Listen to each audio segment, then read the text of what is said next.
Wow. Mika Zibanejad. It's a power play goal. Blue Line Station fans, welcome back to the Blue Line Report. I'm one of your co-hosts, Jennifer Streeter. As always, my lovely co-host Jake is here with me, and we are both actually, fun fact, getting back from overseas travel.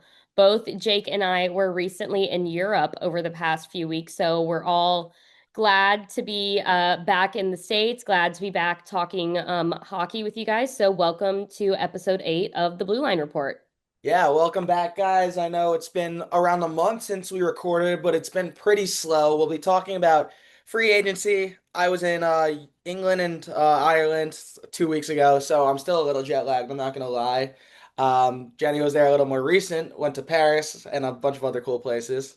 But we're back. Excited to talk Rangers. Not too much going on, but yeah, there's always stuff to talk about. No, Always, yeah, honestly, Jake, I feel like we spaced out the episodes really well just because considering like our last episode was about the draft class right? and going straight into like talking about the draft class to free agency is honestly like the perfect segue back as we get ready for the 2025 to 26 NHL season. Exactly. And we saw everything settle into, I'm sure Rangers fans, you guys got your material right as these signings came out.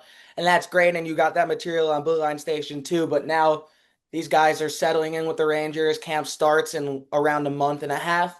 And we have had some time to digest it and talk about it. So let's get into it. Free Yeah, I agency. guess, Jake, I'm going to let you handle specifics, but I'll go ahead and start us off in the fact that I really feel that next season it's as clear as day that we're just going to be seeing honestly a completely new franchise between, it being Mike Sullivan's first year, Chris Kreider being gone, the huge draft class they got, and then all of the free agents they acquired during free agency. Like, we are just going to be looking at a completely new team, and I'm excited to see how that translates on the ice. Yeah, I mean, statistically, you're looking at 11 players from that 2024 Eastern Conference run that won the President's Trophy. They're not on the team anymore. And you look at the free agent signings and how many new faces there are, and you could even start not even looking at the players. You could start with what Chris Kreider said in his exit interview with the Rangers or opening interview with the Ducks, which is everything was handled really respectfully by the New York Rangers organization. And just that sentence shows how the Rangers are taking a different approach because covering this team and following this team, we saw how they handled the Jacob Trouba and Barclay Goodrow situations. And though we can't go into specifics of what happened behind closed doors, what we can tell you is it took a lot of people the wrong way and it made them sour. And that was the beginning of the cracks. And now it's almost like a new era. You have a new coach in Mike Sullivan, you have a youngish core, but you have the older guys there too. And so this team can't compete. And they're coming off such a disastrous year. No other way to put it. Disastrous. But you're right. It's going to feel like a new era. From the second camp starts, you're going to get new faces in there, new presser. It'll be fun. It'll be fun. The expectation's not that high too. So it's nice to have the target off their backs, but the Rangers could still go far. Oh, we could talk about that, but you're Yeah, right. I do want to add that I feel like it's not just going to be a new era in terms of coaching because of Mike Sullivan. Let's also remember that I believe he brought like 3 assistants over with him, two Former of head which coach David Quinn, yeah. yeah, two of which like he already had ties with from his time at Pittsburgh. So I think yes, the focus obviously in this new era of coaching is obviously going to be on the transition from Peter LaViolette to Mike Sullivan, and that shouldn't be a question. But I also think like let's also remember that we're also going to be entering a new era of assistant coaches as well.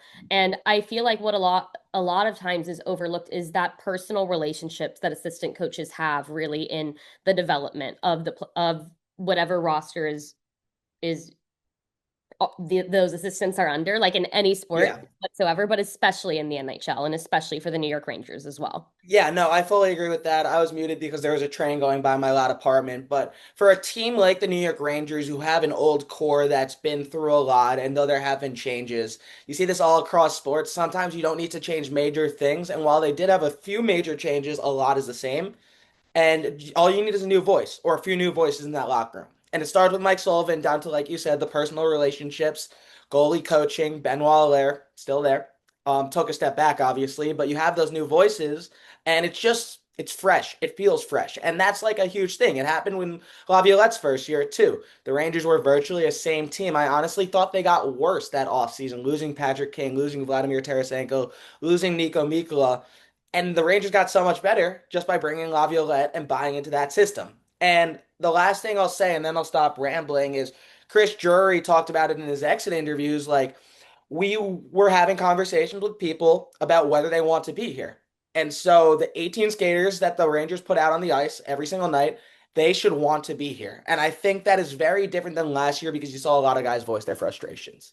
Yeah, absolutely. Yeah. And obviously you're not rambling at all, but let's this the main focus of this episode is going to be free agency. Yeah. But for those who missed our episode on the draft class, I guess key takeaway for those who don't want to go back and watch the whole thing is that it's really clear that Chris Drury is prioritizing revamping his defensemen. We saw him take multiple defensemen in that draft class. The one that I am especially most excited about would be Evan Passmore. And so I think key takeaway is just that when it comes in times of what the young guys in the franchise is going to right now is they're focusing on defensemen. They're focusing on developing their blue line. They're focusing on kind of revitalizing where they struggled last year. Yeah. So I was definitely glad to see that. And that's also a trend that we saw continue in free agency. So I guess, Jake, I'll let you go ahead and take it away and you can just give a brief summary of what all went down there. Exactly. Yeah, no, great points about the draft class. Those guys will be future blue shirts a few years down the road. But if you're talking immediately,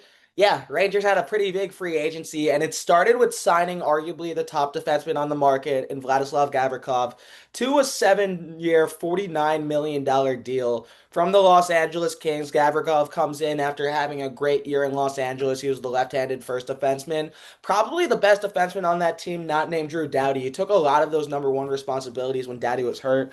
Gavrikov, just a few stats to throw out, higher plus minus than any Ranger last year. His 5v5 expected goals for and against, very high number. To put it simply, he was one of the best shutdown defensemen in the league last year. And so you bring in Gavrikov, who's expected to pair with Adam Fox, and then you lose a defenseman in Keandre Miller. The Rangers traded Keandre Miller to the Carolina Hurricanes, which we'll talk about in a minute. They traded him to Carolina, where he signed, I'm pretty sure, an 8 year, $7.5 million deal. And they netted a first rounder, a second rounder, and a 22-year-old defenseman in Scott Moreau, who was probably a bottom six defenseman for New York, come opening night. So that was just the start of the defenseman, and we'll talk about that in a minute. A few other Rangers moves that they made.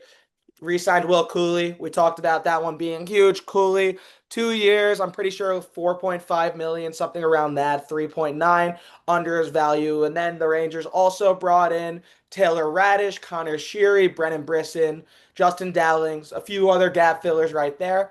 Main three, though, I feel is Gavrikov for Miller, and then getting rid of Cooley. I mean, not getting rid of Cooley. They will not be doing that. Extending Cooley. But let's Yeah. let's talk about that because I know it's in our notes. Is Gavrikov an upgrade over Keandre Miller?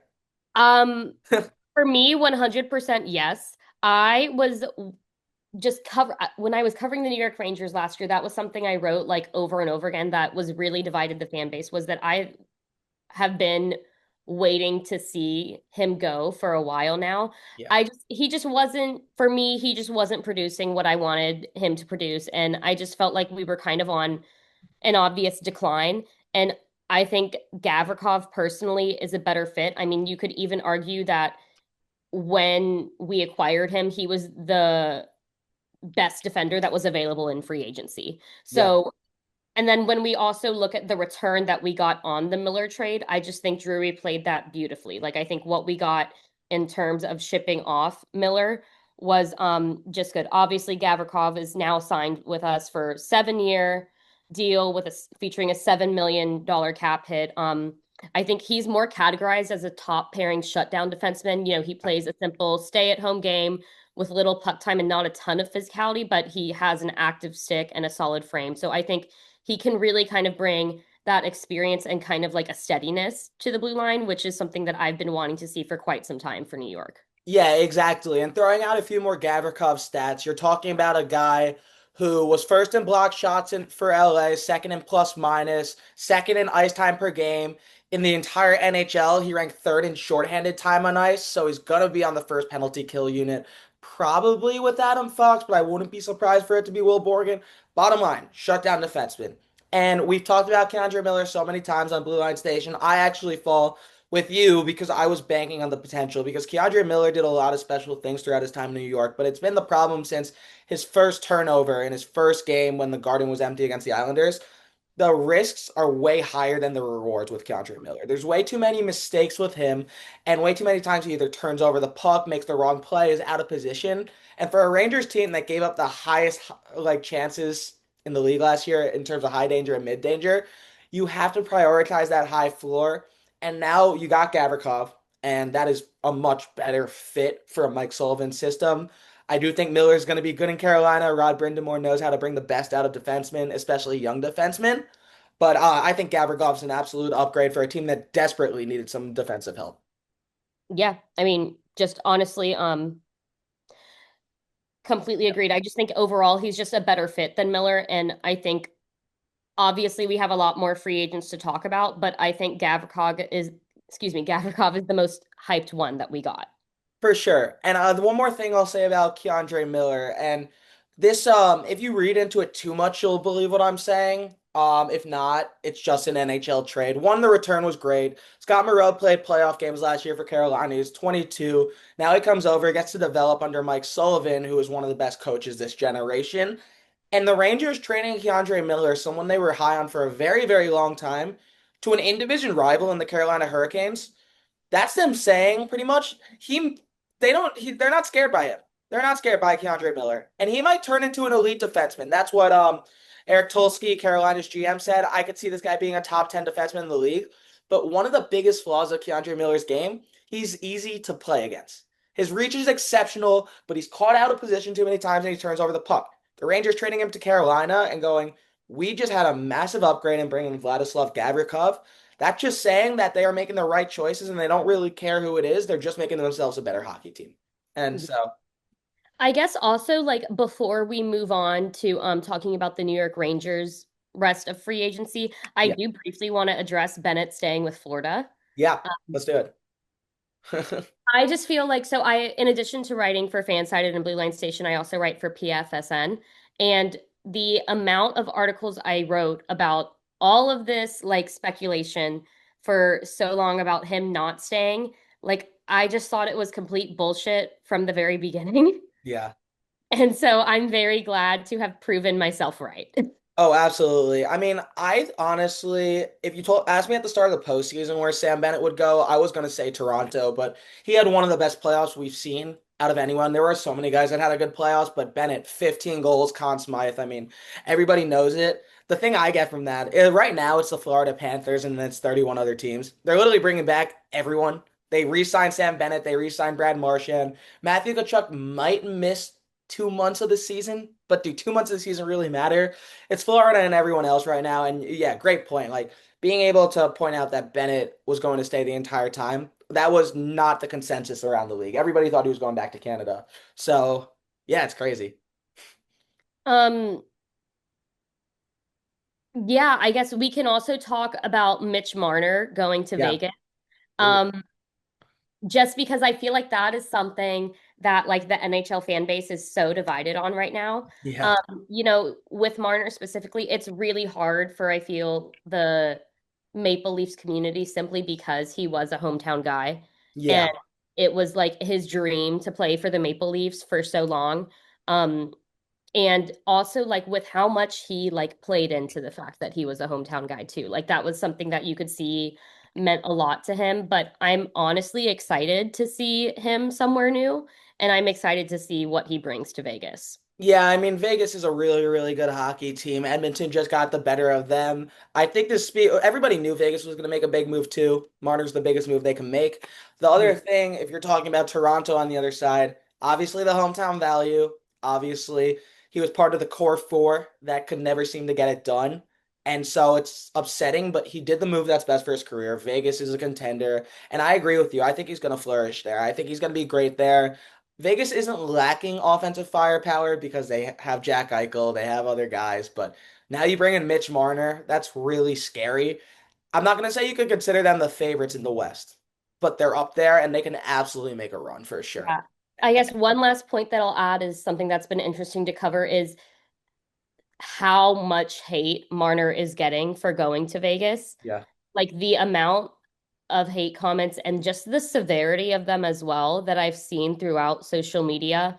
Um, I believe even Evander Kane came out and like known tough guy in the league, like literally like came out and was like telling people to like back off, Yeah. which to me like that's something that's crazy. Like that's how you know it's bad. So I just think that we can't do this episode without mentioning Marner going to Vegas. You know what I'm saying? Yeah, oh no, absolutely. Especially after he was the fifth leading scorer in the NHL. He had 102 points. He's done pretty much everything in the NHL besides win MVP and win a Stanley Cup. But he's incredible, and Vegas is incredible. I mean, there were a lot of other big moves too, right? You're talking about Nikolai Ehlers going to division rival Carolina, Besser staying with Vancouver, Ekblad staying with Florida. I forgot to mention that one. I'm going to throw out one more, Matthew Nyes getting extended, or Nate Schmidt to Utah, but Marner's the biggest one. Marner was the biggest fish on the market. And Vegas, they're gambling, and now they got to win. I think a lot of people also hate Vegas just because they're a new franchise, and it's just like, Yes, it's one of it's my so easy to reservations. hate the new guy. And also, I Yeah. don't know how you personally feel about Vegas, Jake, but I am personally on an anti-Las Vegas train right now, just because every time I go there, I lose money. Yeah, So it's really easy to hate Las Vegas as like a city it is. to. And I Yeah. feel like as a result, it's so easy to hate their sports franchises as well. I have family in Las Vegas, fun fact, and so I go out there twice a year, which sounds great, but one, there's the money aspect, and two, Vegas sports fans, just because their teams are so new, it's hard to know if they're real or not. I mean, these guys are diehard Golden Knights fans, and I go to the games and I hear it, and I even get bantered sometimes for wearing a Ranger jersey or saying something. It's just like, are you really that into the team if you've been there 7 years and you won a cup? Like my family grew up diehard Islanders fans out there, the ones that live in Vegas. They were like glass on the glass when they won game five of the Stanley Cup. And they're just like, this is one of the best days of our lives. And I'm just like, really? That doesn't track. But hey, it's not about that. Vegas, they're good. I'm not a huge Vegas Golden Knights guy. I do love Bruce Cassidy though. I think he's one of the best coaches in the league. And yeah, no, to do the pun again, they're taking a gamble with Mitch Marner, a real gamble. Let's see if it hits off, or if they get the jackpot. I'll do it even better. Okay. Yeah, I'll tell you what, I will let you quickly sum up the rest of yeah. free agency for the Rangers, and then I'm going to get into some player updates when you're done. Let's do it. So, talking about just some of the other Rangers free agents throwing money out there. So, I talked about Gavrikov, 7 for 49. Taylor Radish coming over from the Washington Capitals. He signs a 2-year deal for a $1.5 million AAV. Trey Fix-Wolansky comes over from the Columbus Blue Jackets, a right winger. He signs a 1-year deal for 775,000. Same thing with Derek Pouliot. He's a bottom six defenseman, will probably be their seventh guy, if I had to guess. 2-year deal, $775 million AAV too. A few other ones. I just wanted to throw this one out there too. I talked about all the major ones, but the Rangers signed Connor Sheary for a pro tryout for minimum league value. I really like that for the Rangers. It might turn out to be nothing. There's a very good chance it does. Connor Sheary won 2 cups with Mike Sullivan in Pittsburgh. He's a guy that knows Sullivan's system. He's an older guy. He's coming over from, I'm pretty sure, what was his last stop? He's been everywhere now since his stop in Pittsburgh, but Sullivan believes in him. I would not be surprised to make him make the team. But those are the main New York Rangers signings right now. If you wanted to talk about Rangers that left, maybe, if I wanted to do this very fast, I'm not going to do money because who cares? Zach Jones to Buffalo, Nick Aube-Kubel to Minnesota, Arthur Kaliev to Ottawa, Jake Osician to Buffalo, and then I'll throw in Ryan Lindgren going to Seattle for 4.5 million a year. So Rangers didn't lose anyone too important. Yeah, Right. Okay, player updates. I yeah. have one that was like interesting to learn about. Brett Berard played through a torn labrum in his Hmm. shoulder that it occurred on November 30th, 2024 during his fourth NHL game because that was his rookie season. So that means that for most of the season he played through it. Yeah, That was a key update that I think we learned. Oh, when did we learn that? I think that came out because of the shoulder check showcase. I think that's what exactly. we learned that. Yeah, But about a week or two ago. what? Like, and when I was doing my research on that, doing my article coverage for that, I think one of the quotes that this is not an exact quote, but like from his quote, basically what he said was that like, yeah, I had a torn labrum, but it was also my first season in the league, and as a rookie, I felt like I had to prove myself. So like, so what? I played with a torn labrum. Yeah. Like Brett Berard haters out there, I hope you guys are silenced because like that is absolutely crazy. And then this was then followed up with like all of the reporters that were there covering the shoulder check showcase noticed that Brett Berard and both Matt Rempe have like moved up a weight class or like Yeah. have like, been in the weight room like so heavily that they could already tell at the shoulder check showcase.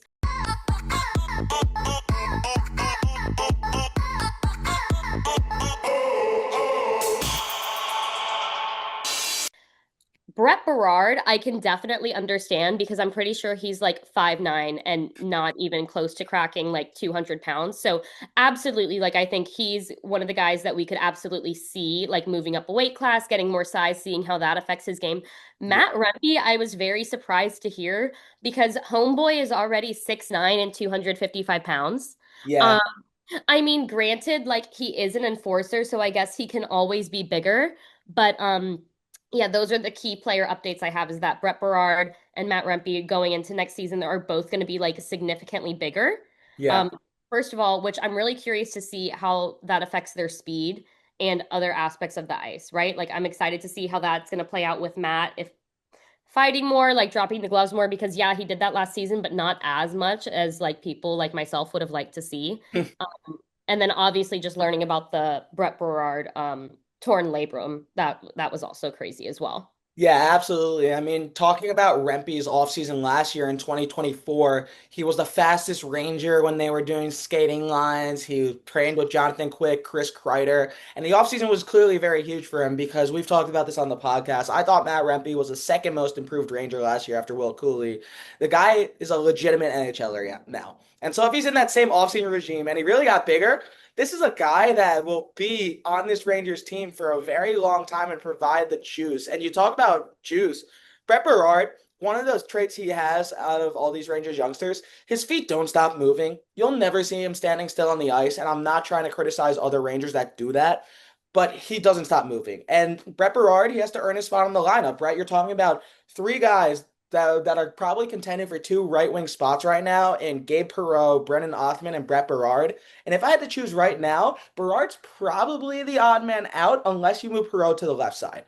And so, yeah, it's just like it's good to see these young guys really invested, especially Rempe, because Rempe could retire right now, make a merchandise brand, and be set for life. But he is so bought in. Jonathan, the best thing the Rangers did for Matt Rempe this offseason too, or I guess not offseason because they did it during the regular season, extending Jonathan Quick gives Rempe a place to live for another year until he turns into a young man because he is such a child still, and I love it.